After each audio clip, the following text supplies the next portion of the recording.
नमस्कार फ्रेंड। आज हम बात करने वाले हैं एसएससी जीडी के आंसर की के बारे में। कुछ देर पहले ही एसएससी जीडी ने अपना आंसर की जारी किया और अगर मैं बात करूं फ्रेंड तो आंसर की में इतना लोगों का निगेटिव हुआ है। सारे लोगों का बहुत ही बुरा हाल है। कई ऐसे मेरे दोस्त थे जिन्होंने 90 अटेम्प्ट किया था और वह कह रहे थे कि मेरा बहुत अच्छा स्कोर आएगा, तो उनका भी अच्छा स्कोर नहीं आ पाया है फ्रेंड। वह भी कर बात करें तो 60 नंबर 65 नंबर पर आकर के अटक गए हैं और जिन्होंने 70 नंबर भी अटेम्प्ट किया था उनका भी यही स्कोर रहा है। तो जो यह कर रहे थे कि मैंने बहुत हाई अटेम्प्ट किया है और मेरा बहुत अच्छा नंबर आएगा, तो उनका भी अच्छा नंबर नहीं आया है। तो कुल मिलाकर ऐसा क्यों हुआ फ्रेंड? तो इसका सिर्फ एक ही कारण था कि क्वेश्चन तो बहुत हल्के पूछे गए थे, लेकिन क्वेश्चन में कुछ ट्विस्ट डाला गया था। क्वेश्चन को फंसाने का कोशिश किया गया था, जिसके कारण नेगेटिव बहुत ज़्यादा हुआ है। लोगों ने बहुत ज़्यादा अटेम्प्ट कर लिया। उनको लग रहा था कि नहीं भाई, क्वेश्चन तो हम जानते ही हैं। उन्होंने वह क्वेश्चन को पढ़ा था तो वह बहुत ज़्यादा अटेम्प्ट कर लिया, लेकिन उनका नेगेटिव हो गया है। ऑप्शन में उनको फंसा दिया गया है। मैं आपको समझाऊंगा पूरे वीडियो में। तो बहुत से ऐसे दोस्त होंगे जिनका नंबर बहुत कम आया होगा, और बहुत नहीं, अधिकांश लोगों का नंबर थोड़ा डाउन किया है। इस बार नेगेटिव थोड़ा ज़्यादा हुआ है। तो इस वीडियो में यही बात करने वाले हैं फ्रेंड कि अगर आप तनाव में हैं, आपको लग रहा है कि मेरा नंबर बहुत कम आ गया है, मेरा रिजल्ट होगा या नहीं होगा, मेरा दौड़ में मेरा चांस मिलेगा या नहीं मिलेगा, 54 नंबर आ रहा है, 55 नंबर आ रहा है, 60 नंबर आ रहा है, इस प्रकार से अगर आपका नंबर आ रहा है और आपको अपने सिलेक्शन को लेकर के तनाव है, तो इस वीडियो को ज़रूर देखिए फ्रेंड। क्योंकि मेरा यह वीडियो बनाने का ही उद्देश्य यह है कि लोगों को थोड़ा तनाव से राहत मिले और वो चीज़ों को समझे। क्योंकि आपको सिर्फ और सिर्फ यह नहीं देखना है कि अगले स्टूडेंट का अगर 72 आ गया है, 75 आ गया है, 80 आ गया है तो मेरा बहुत कम नंबर आ गया। एक स्टूडेंट से डिसाइड नहीं होता है। एवरेज लोगों का कितना आ रहा है हमें यह देखना पड़ेगा। तो चलिए आज की वीडियो को शुरुआत करेंगे। साथ में मैं आप लोगों से कहना चाहूँगा फ्रेंड, वीडियो लाइक करें या ना करें, आप वीडियो को शेयर ज़रूर कर दें, ताकि जितने भी लोग हैं जो अभी इस तनाव से ग्रस्त हैं उनको थोड़ा बेनिफिट मिल सके और उनको थोड़ा अच्छा लग सके। तो चलिए वीडियो की शुरुआत करते हैं। सबसे पहले देखें फ्रेंड कि आखिर नंबर कम क्यों आए। तो इसका सबसे बड़ा जो रीज़न यह है फ्रेंड कि क्वेश्चन को थोड़ा घुमाया गया था। क्वेश्चन ऐसा सेट किया गया था कि वह प्रश्न लोग जानते थे, लेकिन उसमें थोड़ा ट्विस्ट डाल दिया गया, थोड़ा क्वेश्चन के लैंग्वेज को चेंज किया गया, जिससे वह ऑप्शन में गलत कर गए। जैसे अगर मान लीजिए कोई ऐसा प्रश्न सेट किया गया है जिसको आप अगर ध्यान से ना पढ़ें तो आपको उसका अर्थ कुछ और लग सकता है, और वह ऑप्शन में आप जा करके गलत चूज कर दीजिएगा। ऑप्शन भी कुछ इस प्रकार से सेट किया गया था कि अगर आप मान लीजिए ऑप्शन ए को अगर देख रहे हैं और ये ऑप्शन बी हो गया, ये ऑप्शन सी है, ऑप्शन डी, तो अगर आप ऑप्शन ए को देखेंगे तो ऑप्शन ए में इस क्वेश्चन का 90% आंसर सही है, लेकिन 10% इसमें आंसर गलत है, और ऑप्शन नंबर डी में यही 10% को यह सही किया है। तो जनरली क्या होता है स्टूडेंट कि वह ऑप्शन ए को अगर 90% देखेंगे तो जनरली वह जल्दीबाजी में इसको टिक आउट कर आगे बढ़ जाते हैं। तो यह भी एक बहुत बड़ा कारण रहा कि उन्होंने ऑप्शन को कुछ इस प्रकार से सेट किया था कि लोग उसमें कंफ्यूज हो जाए। तो ये दो चीज़ें रही जो आपके निगेटिव को बहुत ज़्यादा बढ़ाई, और केवल आपका निगेटिव नहीं बढ़ा है, जनरली सारे लोगों का निगेटिव बहुत ज़्यादा हुआ है। उसके साथ मैथ और रीजनिंग के प्रश्न थे वह थोड़े कठिन थे। कठिन कहने का मेरा मतलब ये नहीं है कि वह बहुत ज़्यादा हार्ड थे, कोई उसको सोल्व नहीं कर सकता था, ऐसा कुछ नहीं है। मैं खुद अभी 4-5 शिफ्ट का पेपर देखा था, जैसे मेरे दोस्त लोग दिए थे, तो उनसे मैंने पेपर को पहले मंगवाया, रात में ही आंसर किया गया था। तो मैंने सोचा कि एक बार पेपर को एनालिसिस किया जाए। तो मैंने देखा कि मैथ और रीजनिंग के जो प्रश्न थे वो बहुत ज़्यादा कठिन नहीं थे, लेकिन टाइम टेकिंग प्रश्न थे। उसमें थोड़ा समय लग रहा था, लोग थोड़ा कन्फ्यूज़ हो रहे थे। तो इस तरह के प्रश्न थे। तो यहाँ पे लोगों का बहुत ज़्यादा समय लग गया और कुछ यहाँ पर भी निगेटिव हुआ है। और यह जो समय लगा फ्रेंड, वह आपके हिंदी में लोगों का समय कम गया। बहुत से लोग मैथ में ज़्यादा समय दे दिए तो उनका हिंदी में थोड़ा समय कम गया। जीके जीएस को वह प्रश्नों को अच्छे से नहीं पढ़ सके तो वहाँ पर भी उनका निगेटिव हो गया। तो ये थोड़ी चीज़ें रही जो आपके निगेटिव को बढ़ाई और आपके नंबर को थोड़ा कम किया। उसके बाद अगर देखा जाए फ्रेंड तो करेंट अफेयर जो पूछे गए थे वह पुराने टाइप के पूछे गए थे। जैसे आपको पता होगा करेंट अफेयर जनरली जो पूछे जाते हैं वह 6 महीने पहले के पूछे जाते हैं, या मान कर चल सकते हैं कि 1 साल करेंट अफेयर पुराने हो।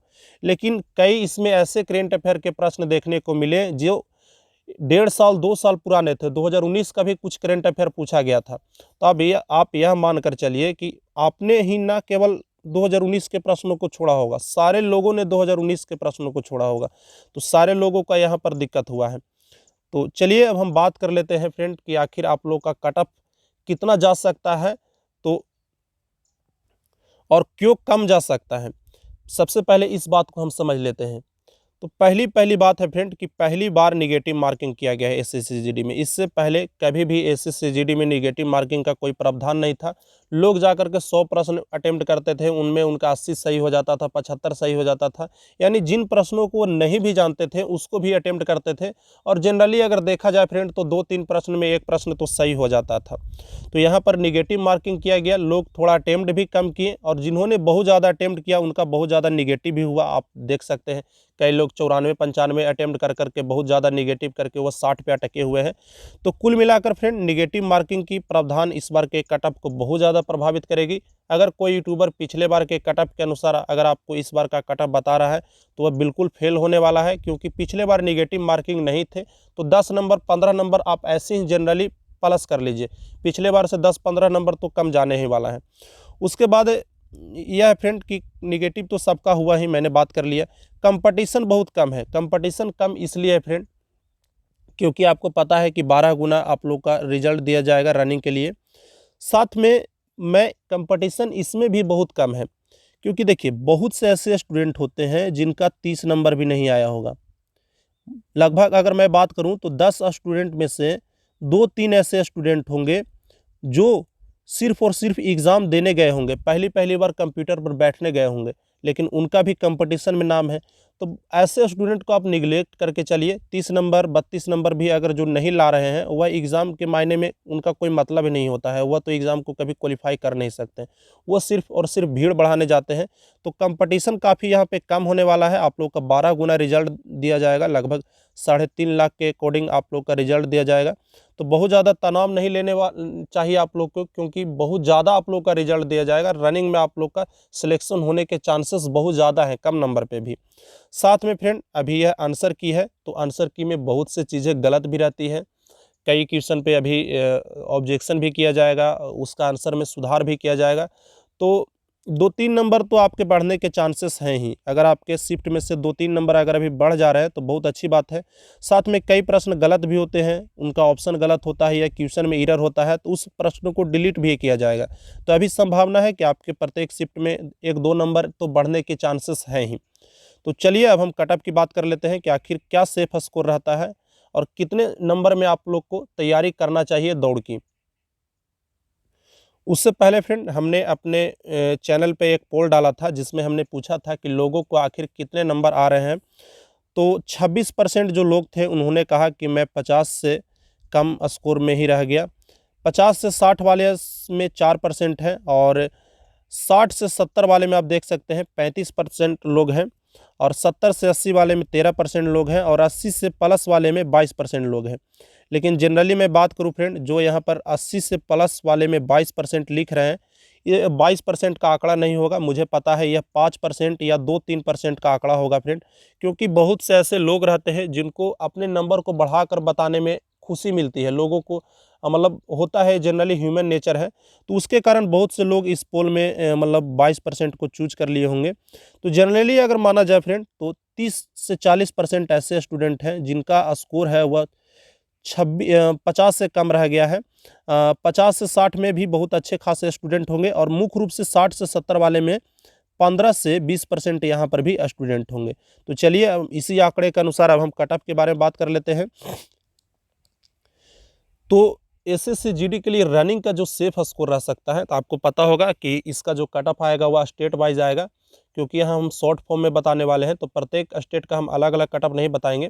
लेकिन जनरली अगर देखा जाए तो बिहार, यूपी, हरियाणा, राजस्थान, इन सारे स्टेट में कटअप थोड़ा ज़्यादा जाता है। तो यहाँ पे अगर आपने 60 स्कोर किया है, यूवर कैटेगरी की मैं बात कर रहा हूँ, अगर आपने 60 स्कोर किया है तो निश्चित तौर पर आप सिलेक्शन के लिए तैयार हैं। आपका सिलेक्शन कोई नहीं रोक सकता है। इन सारे स्टेट में भी फ्रेंड आपका एक आता है नक्सल प्रभावित क्षेत्र। तो अगर आप नक्सल प्रभावित क्षेत्र से रहेंगे तो आपका स्कोर और कम हो जाएगा, आपका स्कोर बहुत कम हो जाएगा। लगभग अगर मैं बात करूं तो 50 नंबर पे भी आपका सिलेक्शन के चांसेस हैं। नक्सल प्रभावित का पिछले बार भी आपने कटअप देखा होगा, काफ़ी डाउन गया था, कहीं 60, 55-53 वाले का भी रिजल्ट हुआ था पिछले बार विदाउट निगेटिव में। तब निगेटिव है तो आराम से 50 नंबर पर रिजल्ट हो जाएगा। तो अगर आपका 60 नंबर आ रहा है, अगर आप नक्सल प्रभावित क्षेत्र से नहीं है तो बिल्कुल आपका रिजल्ट होगा। अगर आप नक्सल प्रभावित क्षेत्र से हैं, बिहार, यूपी, राजस्थान, इन सारे क्षेत्रों से हरियाणा, तो आपका 50 नंबर से भी आपका रिजल्ट हो जाएगा। उसके अगर बात करें फ्रेंड, इसके अदर अगर आप जगह पे हैं तो आपका 55 नंबर इनफ है आपके रिजल्ट के लिए। रिजल्ट के लिए मैं सिर्फ बात कर रहा हूँ रनिंग के लिए, क्योंकि अगर मान लीजिए फ्रेंड, अगर आपको 1-2 नंबर ज़्यादा पे भी अगर आपका रिजल्ट आता है तो आपको तैयारी को छोड़ना नहीं है, रनिंग को छोड़ना नहीं है, क्योंकि अभी नॉर्मलाइजेशन की प्रक्रिया बाकी है। रो मार्क्स में अगर आपका शिफ्ट हार्ड हुआ होगा तो जाहिर सी बात है आपके नंबर बढ़ जाएंगे, और अगर आपने फिजिकल की तैयारी नहीं की है तो फिर आपका कोई मतलब नहीं रह जाएगा, आप जाकर के फिजिकल में छट जाइएगा। तो तैयारी को आप अपना जारी रखिए। अगर आपका कुछ नंबर कम भी आ रहा है तो आप यह मत सोचिए कि मेरा नंबर कम आ रहा है तो मैं बाहर हो जाऊंगा। निश्चित तौर पर आप तैयारी कीजिए, हो सकता है आपका लक आपका साथ दे। हालांकि मैं यहाँ पर अपना काटा बता रहा हूँ, लेकिन मैं आपसे रिक्वेस्ट करूँगा, अगर आप थोड़े बहुत नंबर में कम है तो आप 1-2 नंबर अगर मेरे बताए हुए नंबर से कम भी आ रहा है तो आप अपनी तैयारी को ज़रूर से ज़रूर जारी रखें। उसके बाद अगर मैं बात करूँ फ्रेंड ओबीसी की, तो ओबीसी में आप जानते हैं 2-3 नंबर इसका कट ऑफ कम ही जाता है। तो अगर आपके 52 भी आ रहे हैं तो आप तैयारी को कम चालू रख सकते हैं। एससी एसटी की अगर बात करें तो 40-45 नंबर फ्रेंड इनफ है। गर्ल्स लोग का अगर मैं बात करूं तो 40 नंबर अगर आ रहा है तो वह अपने तैयारी को जारी रख सकते हैं, उनका कोई दिक्कत नहीं होने वाला है। तो कुल मिलाकर हमारा एक शॉर्ट टर्म पे हम लोगों ने आप लोग को अपना कट ऑफ बताया। जो भी आपको नंबर आ रहा है ईमानदारी से अपने नंबर को नीचे कमेंट करें, लोगों को भ्रमित ना करें नंबर अपने बढ़ा करके या अपना इमेज अच्छे करने के लिए। आपको यहाँ पर कोई आपका परिवार के लोग नहीं देख रहे हैं फ्रेंड, इसलिए जो भी आपका नंबर आ रहा है नीचे कमेंट करें ताकि लोगों को अपने से दूसरे का कंपेयर करने का मौका मिले। तो वीडियो कैसा लगा आप हमें ज़रूर बताइएगा। वीडियो अच्छी लगी तो एक लाइक ज़रूर कीजिएगा, क्योंकि आपका लाइक ही हमारा मोटिवेशन है। ऐसे ही अच्छी जानकारियों के लिए आप चैनल को सब्सक्राइब कीजिए। मैंने भी पिछली बार एसएससी जीडी का एग्ज़ाम दिया था और मैंने उसके दौड़ में भी पार्टिसिपेट किया था। हालांकि मेरे उसमें 92 मार्क्स थे, लेकिन मैंने दौड़ में पार्टिसिपेट किया था। तो जिनका अच्छा नंबर आ रहा है वह आगे के वीडियो के लिए रिक्वेस्ट भी डाल सकते हैं, वह भी आप कमेंट करके बताइएगा। टेक केयर, धन्यवाद, बाय बाय।